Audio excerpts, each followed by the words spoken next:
Thank you very much for sticking with us for the last panel of the day. This panel is going to be talking about Web3 and how it relates to sports and gaming. I'm going to hand you over to Holly now. Take it away. I'm taking it away, apparently. This is the last talk of the day. Some of you have been here like literally all afternoon. I'm so impressed. Thank you for staying with us. You will soon find out why it was worth waiting till the last talk of the day. We're just going to have a fun time up here. To close off the first day of Proof of People has been amazing. Some of you will have been at the talk I was at earlier. So I'm Hollywood, head of NFTs.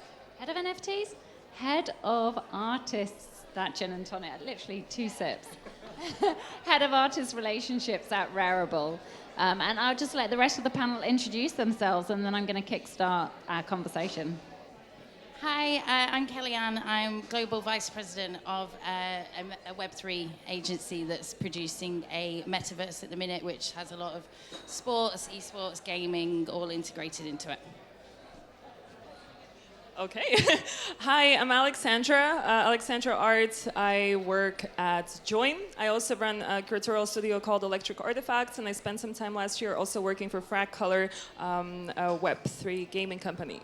Really excited to be here, and another panel with Holly in a week. One in New York last week, one here. I'm going to pass on the words to Silly Tuna.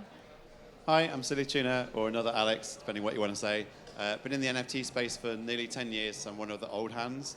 And these days I mostly invest in projects, advise them, also collect, and I've got a few startups of my own around customizing NFTs and sports.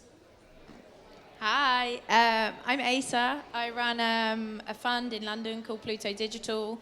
I'm also a part of a really cool game that's coming out in Q4 of this year. So really, really excited to talk about that as well. Nice to be here. Thanks, Ollie. I'm Pet. I write a newsletter called Sporting Crypto, and I'm the consulting head of Web3 at Copper90. I also, unfortunately, work with Alex quite a lot.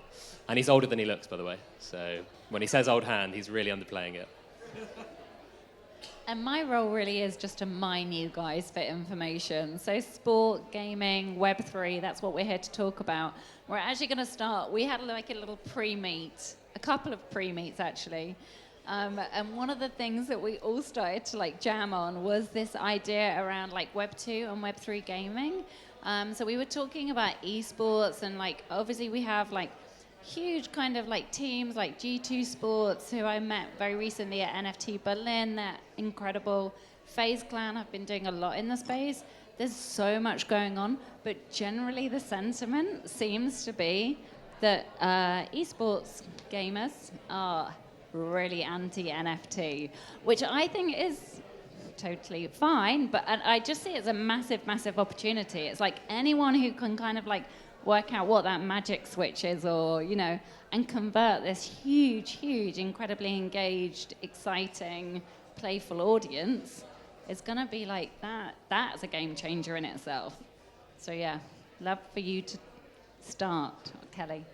Yeah, that stigma definitely exists between the Web2 gamers and the Web3 gamers. I think probably a lot of that has come from, you know, the games where you go in and you do play to earn, and all these gamers do is just go in and grind, and they just take out resource, they're just in it to get what they can. Those games tend to be produced to a pretty low standard, which for your traditional gamers, they're just not interested in playing something that's of low standard like that. So therefore they then attach the stigma of Web3 to those sort of play and earn low rent games. So it's certainly something like we're producing our metaverse to the other end. It's AAA standard in terms of the game production, so it's more like a Web2 game, but with, I mean, it's even like down to the nuances of language. Rather than calling things NFTs or an NFT drop, we call them game playable assets. And for that audience, for those sort of Web2 gamers, if you like, that are interested in Web3, the NFTs hold some sort of purpose within games. So whether it's an attribute that helps you, you know, an outfit that you can rent, or even NFT mint and buy that to use within game, rather than just these sort of faceless PFP NFTs, which is those are the sort of things that turn off like the gamers, if you like. I freaking love a PFP, so I'm like, Sorry. Silly Tuna and Asa, we found out that you guys had something in common in terms of like play to earn gaming earlier. I was just going to say that. So me and Kelly are really, really aligned in what we're producing in the space at the moment. We've got quite a few cool new technologies that we're both working with, and also theories that we're working with. So what you're seeing at the moment in the gaming space is everyone sort of who are invested in guilds, a Web3 native, they're very, very interested in play to earn, right? And what we're trying to do is bring in the Web2 based audience to really build on the mass adoption. We don't want our games to end when you are reaching your maximum MMR and not being able to produce any more earnings, right? So what we're effectively trying to do, and we're talking about at the moment a lot, sharing our ideas, is how are these people going to be able to connect to our game and not realize they're on the blockchain? And that's really where we're trying to bring this space. We want the 90s vibe where nobody knows that the internet was such a big deal. We just use it naturally now. And we want that to be gaming. We don't want you to have to work out the blockchain just to enter into our metaverses. We're literally in the most perfect venue for like anything naughties related, I think. Alex, Silly Tuna, you were an early investor in Axie Infinity. What kind of like role has that played, would you say, in this kind of like conversation around like developing like the sentiment for gaming with in Web 2 to Web 3? Is there a natural transition or translation? Yeah, I would say Axie Infinity has completely misled everyone into thinking what gaming is going to look like with NFTs. You've got a lot to answer for. Yeah, it does, and it's made everyone really anti it. No, I really like Axie. It's not a problem with Axie. It's just that now everyone saw Axie being successful and are trying to follow them and thinking it's all about play to earn or play and earn as they're trying to rename it. But Axie was a bit of a... I'm not going to say it's an accident because I invested in it thinking they know what they're doing from an experiment point of view. They were the right teams to do it. But it's I did too, by the way. Yeah, but it's We're very... all in that trap. Yeah, but it's very hard to anyone to know, like, can this scale? What if you've got 100 games trying to do the same thing? Can we get enough players? And there's all sorts of other issues, including ethical issues as well, which I'm sort of grown to understand. Whereas I think if you step back from that, I was never interested in NFTs for gaming because of earning potential. That was never my interest. It was because of the potential for the items to be used in more than one context, which doesn't necessarily mean multiple games, but even the fact that if I've played a Pokemon game, for example, in 10 years into the future, I can go and look at my Pokemon collection and it's still compatible, and Nintendo can still sell me stuff, or Nike could sell me stuff based on my Pokemon success. That's the sort of thing that's interesting to me. How brands can get involved, how the things you've earned whilst playing the game or the things you bought, whether it's this year or 5 years ago, how they can still bring you fun and interest and potentially money. So it's all about the interaction between that NFT and the rest of the world, not the interaction with the NFT and the game, because we already have that. And it's not about earning. I was going to say, Alex, in terms of what you're doing at Join, like that's a community-led initiative, right?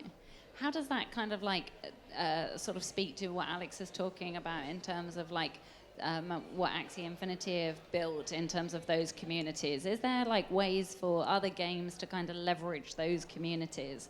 Can you literally kind of like take an Axie community and like bring them over or port them over? Like, because you're working quite a lot with... Like a vampire attack kind of thing. For sure. No, I think Stealth. like an important point that Silly Tuna, Alex number 2, Alex Senior mentions is fun. Alex Senior, that's great.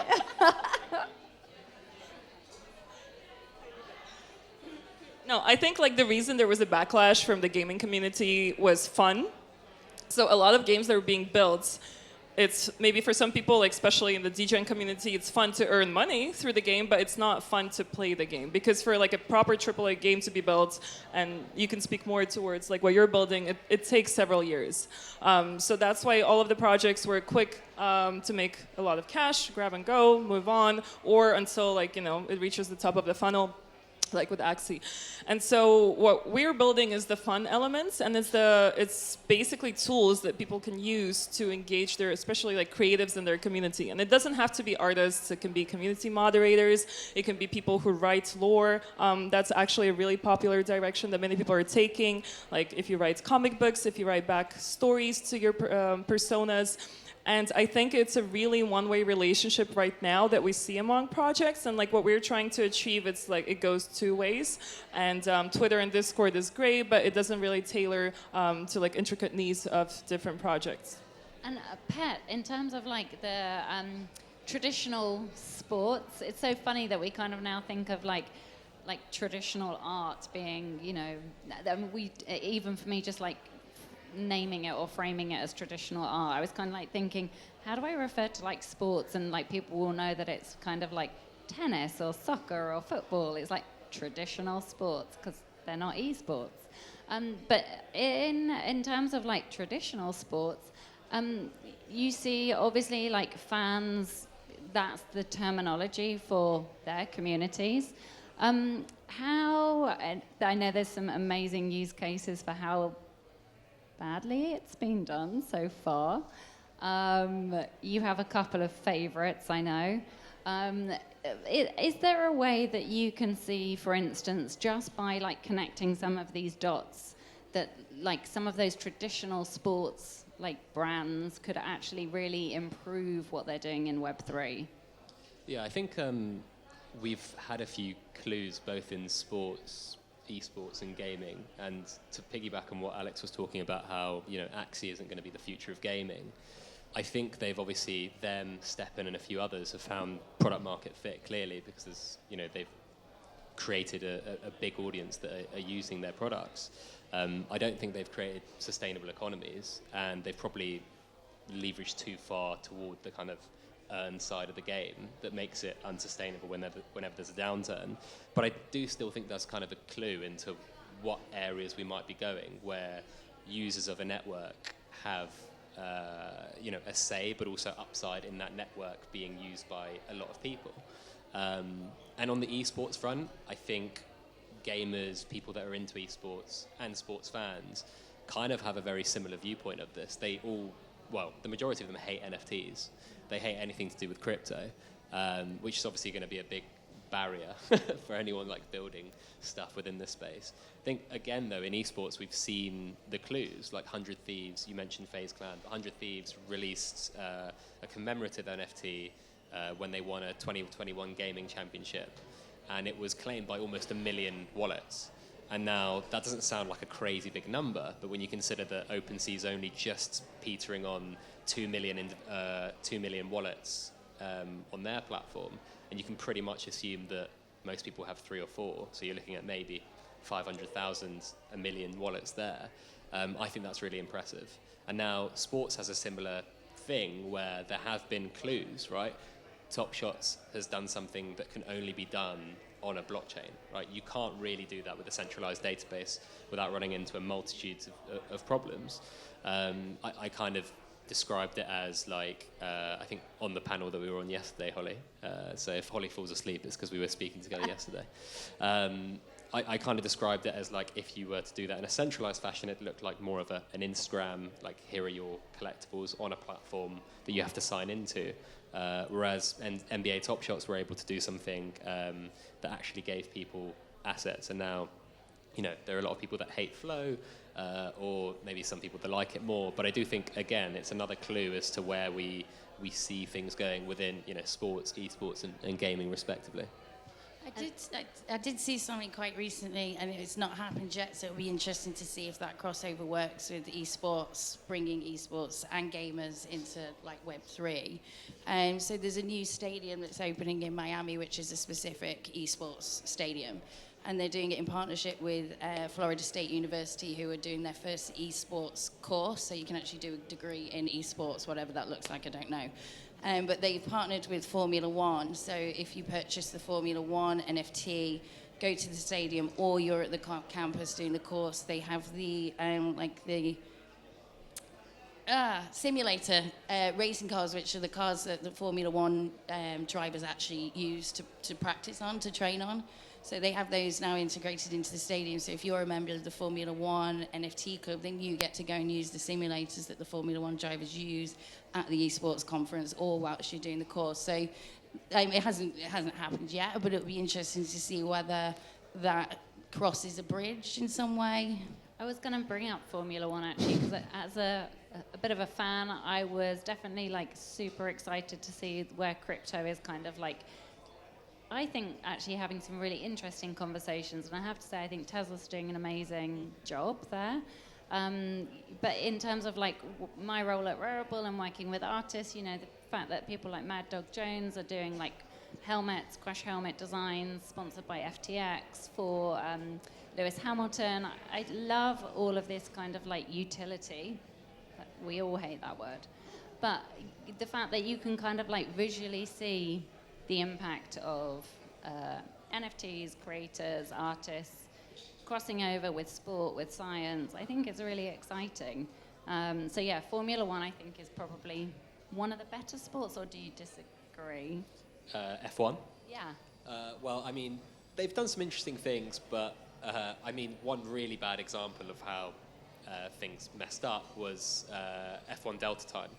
So that was a game that I think was either created in 19 or 2020, and essentially it was licensed by F1. And I think a week before this F1 season started, Delta Time basically said, we don't have another license. We can no longer create this like NFT game, which is a big issue. And I think, you know, clearly the people that held those NFTs were like, oh, these no longer can be usable in said game, and the value obviously tanked. And now they had to essentially go down their own route, like start creating their own IP and try and wrap the contracts and issue new NFTs and so on and so forth. Big mess. But I do think more generally, whether it's kind of gaming, esports, sports, wherever you want to look at, that licensing conversation is a very interesting one.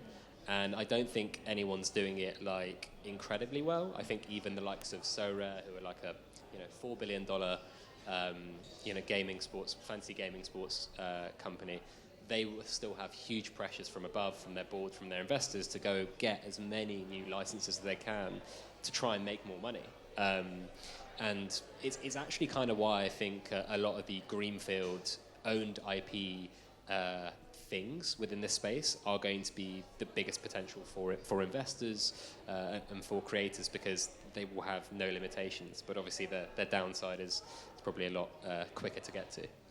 I think just touching on the investor side of that, we were talking before a lot about how many projects there are coming through the pipeline at the moment for various different sporting games, I guess, games or gambling sites and things like that. And the common theme really of our reactions were they're not ready. They're probably nowhere near ready until, I guess, you're right, licenses are approved. I guess also blockchains are adaptable with the way that sport's moving as well, because sport in itself traditionally is moving super, super quickly. You know, we've got so many new aspects. Even with football, you've got what is it? AVR. What's the thing that plays back for football? VAR. VAR, thank you. So they've got VAR, right, and that's like a really, really new thing. And the VAR is a huge thing that the Premier League were actually talking about with us personally as a fund, about capturing football moments as an NFT last year. And we were talking about this. We put a hell of a lot of money into the idea of Premier League football moments, and we just couldn't get a bite. And it was because people are just... they're moving too quickly, you know? One moment this year is boring the next, unless you're like, I don't know, Diego Maradona. Yeah, I think, like, sports is reactionary, right? It's a matter of fact now with social media, like a big moment happens, everyone's seeing it within, you know, an hour on Twitter, TikTok, Instagram, whatever it may be. I still think that, like, there are obviously going to be use cases there from a historical standpoint as well, because some of these leagues, federations, they have the IP to the entire archive. The Premier League's a bit different because it has, it's the Premier League. It also has had so many different broadcasters throughout its lifetime, but they have their own, moving imagery. I think just on your point in terms of like a lot of the things that you've seen come through in terms of not getting licenses, I think actually the biggest pressure and issues come when you get that first license. You've gotten the license from La Liga or F1, whoever it may be. There is huge pressure after you've coughed up a lot of cash to get those rights, to then go and build something or create something that people use, because you are literally out of business if you don't by the next season or whenever your contract ends. So it's almost like a ticking time bomb whenever that starts. And now, look, that's been really, that's been done a lot, right, in traditional types of sports businesses and collectibles with Panini stickers and top trumps and tops cards and so on and so forth. But I do think because these things are so much more liquid, they are so much more like in your face and everywhere, and not just like a physical card somewhere. There is a lot more pressure on these companies to go and build and do something that isn't going to die as soon as you're ready to re-up those licenses. Many years ago, before most of you were born, back in the ancient 80s, computer games started becoming really popular on the ZX Spectrum and Commodore 64. And in those days, films would come out, and then someone at the film company would go, we should have a game. Well, actually, no, we shouldn't have a game. We should get someone to pay us for the license, and we don't care what they do, because we'll make money anyway. So you've got games coming out for well-known films, and the games were absolutely shite. And that continued for many, many years until someone realized, I don't know who, that maybe this wasn't the best way to monetize, and actually creating good products was going to help the film and monetize even more. That's a little bit like where we are with the NFTs. We're approaching it all wrong. We're not focusing on what people want. We're trying to focus on what you can try and sell people. And actually, what do people want? There's a really simple example, which is POAPs, which most of you, is everyone, put your hand up if you're familiar with POAPs. Most of you. So, but if you don't know, they're basically free NFTs you can get if you attend an event. So proof of attendance. The event might be digital, it might be here, and you just scan a QR code or go to a link, and then you get an NFT. And that's it. It does nothing more than that. I think they have more planned, but that's it. They've been around for a few years. I would love to be able to go to a gig or a sports event or the World Cup, as we were talking about earlier, and I want to have like a record of every match that I've been to. And that record can be done by not just have as if it was a ticket, say I was in seat Q77. It can be, I could be lucky, I could get the one by a local artist. It could have all these traits that we have, but you get it as a course of what you already do. You're not paying for it. Because if you do that, you're giving people something they will actually want, especially younger audiences who are used to digital content, and then they'll grow to understand NFTs. They'll probably start flipping them with each other at school. They'll start trading them. Then then Nike can start offering you special deals if you went to that match. Artists can offer you special things because you got their collection that they did for the World Cup. So you start off with free and things that people already want, especially if they're younger, instead of trying to pay a big license fee and buy stuff and then try and sell it on again. It's too much. We need to get people used to these ideas, and then the other bits will follow. I think just to add, this points to a challenge that many of these companies don't actually have people native to the space to give this advice, right? A lot of times they find the most junior person in the department. I actually shared a flight to Austin with someone who was responsible for NFT investments in their funds, and I was like, oh, great, do you have any PFPs? And they were like, what's a PFP? And I was like, oh, well, we have 9 hours, so let's get to talking. But the truth is they are hiring. Of course, they're consultants and everything, but there's probably a handful of people in the space right now that can give advice that Alex is giving, 10, 20, 50 people tops. And I think this is where the challenge lies, that many of the projects that we're seeing is essentially like a one-way NFT drop. They raise some money and that's it. There's not much, as you mentioned, utility behind it. But I think with generative collections or with dynamic NFTs, there's so much that you can do with the technology itself. I think the closest I saw was Australian Open, where you could actually get NFTs with a plot, and every time the ball hits that point on the tennis court, something actually increases, your NFT gets higher value. Like this was the most creative thing I saw so far. And the best thing about that That's really project as good. well, sorry to interrupt, but like they, before they even launched, they said, you've got until this date. If you've got an interesting design and you're a tennis fan or just an artist, submit it. And a lot of them actually got picked. And, you know, as Alex said, like certain game-winning shots, match-winning shots, change the metadata of the NFT to make it look or feel different, And if which you I thought got was like really the interesting. championship winning, if you owned that plot of court, or the NFT of that plot of court, and you got the championship ball, then you won like VIP tour, like in real life with like whoever. It was pretty amazing. I think NFTs in sports, actually, some of them have worked best when it is a commemorative one. So gave the 100 Thieves example, Alex has given the Australian Open one. Steph Curry did something really interesting where, you know, he's a basketballer, if you don't know, he's probably the most famous one outside of LeBron James, who's playing currently, and he broke the all-time three-point record. So no one has scored more three-pointers than him. And when that happened, him, Under Armour, and their Steph Curry brand, or whatever it's called, released some like shoes, some NFT sneakers, one for every three-pointer he's ever scored. And they were reselling for a lot of money after. They're not reselling for that much money now, as a lot of NFTs are. But they pivoted quite interestingly as their next stage. So when he got to the playoff part of the NBA championships this year, for every three-pointer he scored in the playoffs, they basically gave 9 free basketball NFTs to anyone that could claim them. And afterwards, if you had one of these, you could actually, kind of like Bored Ape style, inject it with a serum from that was designed from another NFT community, I think Cyberkong, Smilers, and a couple others, which is really interesting.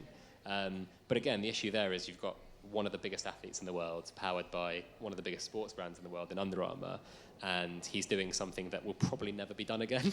So it's not always the best example to give of like, everyone should go do that, because not everyone's going to break like a sporting record that might never ever be broken again. Not everyone's going to be Steph Curry, who's, you know, single-handedly increased the value of Under Armour from nothing to the third biggest sports brand in the world. But I do think there is something, again, it's another clue as to where sports, gaming and esports can go to. I think commemorative stuff is things that people want. And just one last thing, when you talked about the kind of going to gigs and having that kind of record of being at specific events and them looking nice rather than looking like a QR code. I went to an Arsenal game. I'm an Arsenal fan, unfortunately. Oh, and, God. Oh Here we my go. goodness. Arsenal What? stories. Whoever clapped, I'm there on we the go. wrong end of this panel. But he goes to a lot of our games everywhere, and he works in football, so he gets to go to a lot of games all over the world. And he was like, yeah, look how many I've been to this year. And it was like this app, and it was just black and white, and it was just like, been to Leyton Orient away, been to like Crystal Palace. Might as well have been a spreadsheet. And I think there is big opportunities there to kind of surprise, delight, and reward fans that are, you know, match going, watch loads of matches or games, whatever sport it may be. So I think commemorative and reward-based stuff is something we'll see during the bear market. But I think as well, like what I've seen is a lot of sports brands using it. Well, actually, one way they use it really badly. How not to do it. It's like Liverpool Football Club. That's how not to do NFTs. So, but even that, so I don't think it was football fans, but Liverpool going over to Paris Saint-Germain and Liverpool getting blamed for fraudulent tickets. Now, if they'd done that on the blockchain, that would have just eradicated that whole problem. So one area that sports can use it is the proof of authentication of tickets, for example, like reselling tickets or merchandise, like actually seeing on the blockchain that is a player-worn shirt. So that is one way that sports are doing it. But Liverpool, what they did badly with their NFT drop is it's kind of what you were just saying then about there's not that many consultants to help the brands, but there's also no education for the end user, which, you know, sports fans are essentially non-Web3 users primarily. So they did, I think it was 110,000 NFTs from Liverpool. 200,000. Was it? Yeah, even more. Which they did on purpose because they didn't want it to be exclusive. They wanted fans all over the world to be able to own an NFT, a Liverpool Football Club NFT. but they hadn't educated their fans on what NFTs are, why they should own one, why they should meet one. So there was no education. So they sold, I think it was no more than 10% of the NFTs available, which then just made it look like the whole thing was a complete flop. Whereas it actually wasn't necessarily a flop. It just, they were only ever going to sell 10% because only 10% of their audience know what this stuff is. But it made it look like it was a complete failure. So now for them as a club and for the audience that might have got on board with it if they'd been explained what the perks are, they're now like, don't you dare go near Web3 again, Liverpool Football Club, like their fans. So they kind of screwed it up a bit. I would go very harshly and say it was a complete failure for like a reasons. For a multitude of reasons, like ironically, they actually had someone fairly big in the NFT space consulting with them on this, which is crazy to consider, right? I do think that one of the things they did really badly was approach the space with quite a bit of arrogance in the sense of trying to do a drop of 200,000. And that was we are Liverpool Football Club. We're a big sporting entity. Like, who is not going to want to own one of these things? I think the other thing was Liverpool in the UK are known as like a working man's club. And to use Christie's or Sotheby's Metaverse, who are like an agency in their kind of like digital portal type thing. Again, like, read the room. And I think they had actually consulted with their fan base previously as to whether they would want to do any Web3 NFT stuff, and the fan base said no. And they went ahead and did it anyway, and it's like, there's one way to piss off a Scouser. It's by doing what they've told you they don't want to do. But the only reason they ever did it was because the agency said, you can make $8.5 million if we use your IP. That was the only reason. And they saw $8.5 million. How much revenue do we make a year? I don't know, $500 million or whatever. That's over 1% of our revenue like that. Obviously not the case. They sold like 12,000 of them, not even 10%. So it's a lot easier said than done. And you have to be perfect on every aspect. So if educating your audience is one of the kind of like the key crucial things, well, we have the genius mind of the free consultancy of Mr. Silly Tuna in the room. I'm ready to learn. Yeah, exactly. You guys are way more successful than me. You're in businesses. What should some of these sports brands be doing? You know, because a lot of clubs now consider themselves brands. I think firstly, in my view, at this stage, they should wait until Ethereum is proof of stake. That's the first thing. But in a serious point, whatever blockchain they're using, we need to get out of this environmental aspects of NFTs being a problem in the press. That will only happen when Ethereum moves, regardless of where you're minting. So we have to get over that hurdle. And I wouldn't release or say anything until that's happened. We need it out the way. The next thing is, don't try and monetize it. Just try and be playful and fun and experimental, and consider the audience who are going to be young. They'll be somewhat technical, but they're definitely going to be young. They are probably going to be like sports and a bit of art stuff or gaming. So art and gaming can overlap. Give them something for free as they go into matches. Let them scan a QR code at games and try and be playful with it. And don't try and do anything more than that. And give it a year or two, because we just need to let NFTs settle into a wider space over the next 2 or 3 years. And you will be able to monetize it in the future, I'm sure. But right now, I think it has to be more experimental. The Australian Open thing is a really good example. You could replicate that with a football thing, but make it free. Do it for the kids. Like I say kids, do it for teenagers and 20-somethings who are not afraid of it. And just let it grow a little bit. And then we'll do it by experimenting and finding out where we can go, what's going to be worth it. Work with local artists and musicians as well to do stuff around the NFTs. They're just digital collectibles. People like collecting. So emphasize the collectability of it. That's what I would do. It's interesting because when I've been advising brands about NFTs, you know, like the advice has definitely changed, like within the last 3 months, I would say. Like for a lot of brands, I was kind of like advocating for jumping in very early, and like the more you do, the earlier you do it, the more you learn.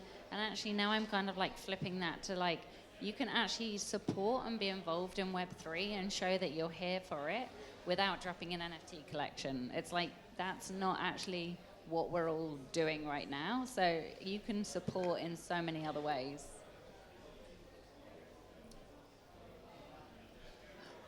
Seven minutes. So are you guys happy to answer some questions? Yeah? that depends if anyone has any questions. Depends what they are. Oh yeah, it could be anything. Free consultancy. we might have like Arsenal managers in the room. I don't know. Any questions? No. Any questions from the audience, even from Arsenal fans?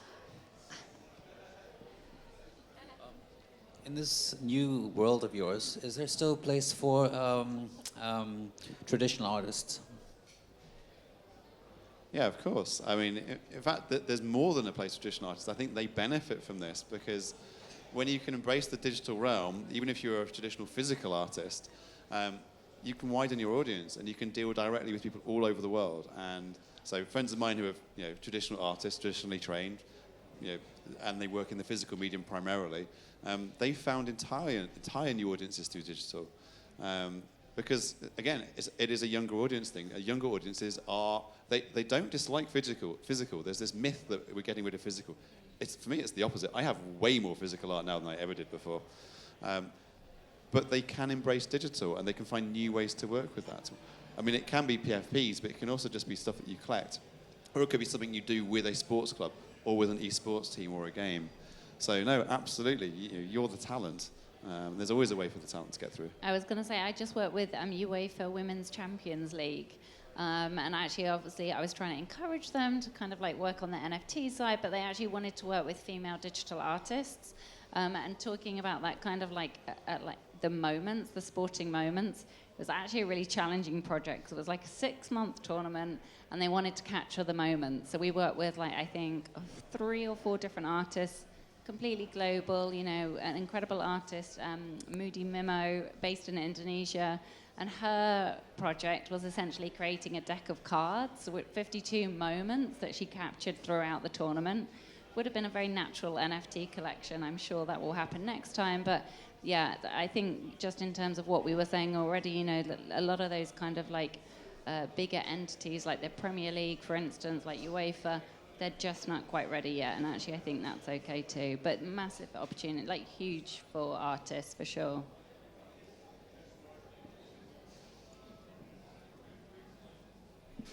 Hi, I'm Papa.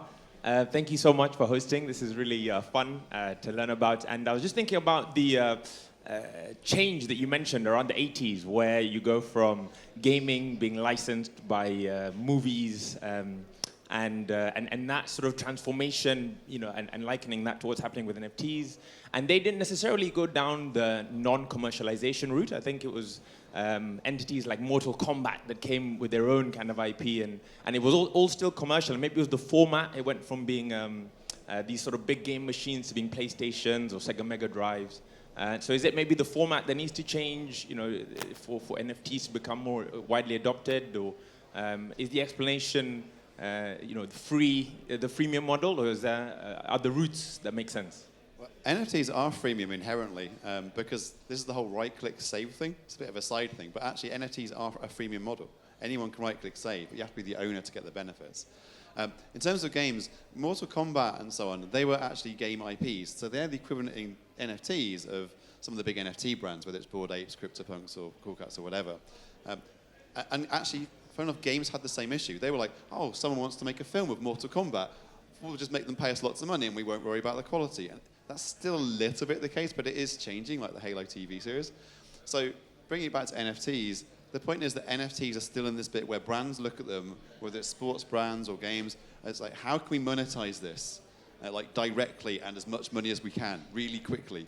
And actually, what people are learning, and I think we'll learn fairly quickly in NFTs because the space moves fast, you've got to take a longer-term view. You've got to educate your audience, find what they want, find what clicks, and focus on quality once you get there, and engagement. You guys are creating multiple projects. I mean, our main focus is going to be sort of AAA cinematic Web2 elements that we're putting onto the blockchain, purely because we're trying to drive the addiction over the earning element or anything like that. Our games are very much going to be free to play, and then you're going to be able to adapt your NFTs and add your skins and create really cool lands and avatars that will be monetized, and that is going to be where people are going to be making their money. Yes, we will have an element of play to earn just because of the nature of what we're building, but we're not thinking it's going to be any more than about 20% of the game.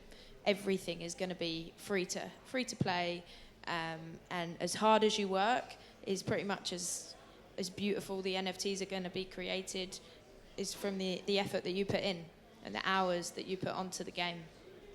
Yeah, we're the same, because we're working in a similar space. We were actually a feature film 3D animation studio before moving into metaverse, so our game is similar.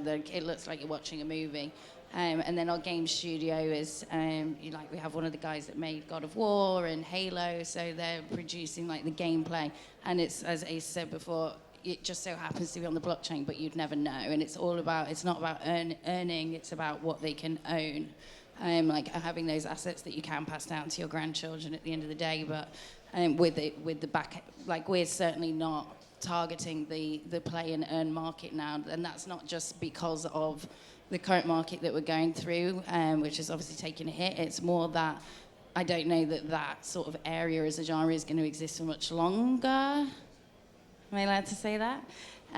Just because so much of it is about extraction, and I think what the space is going to be filled with is super high-end playable games where there is an element of earning, but it's not the thing that people are coming in for. I think that's where we're kind of going to end.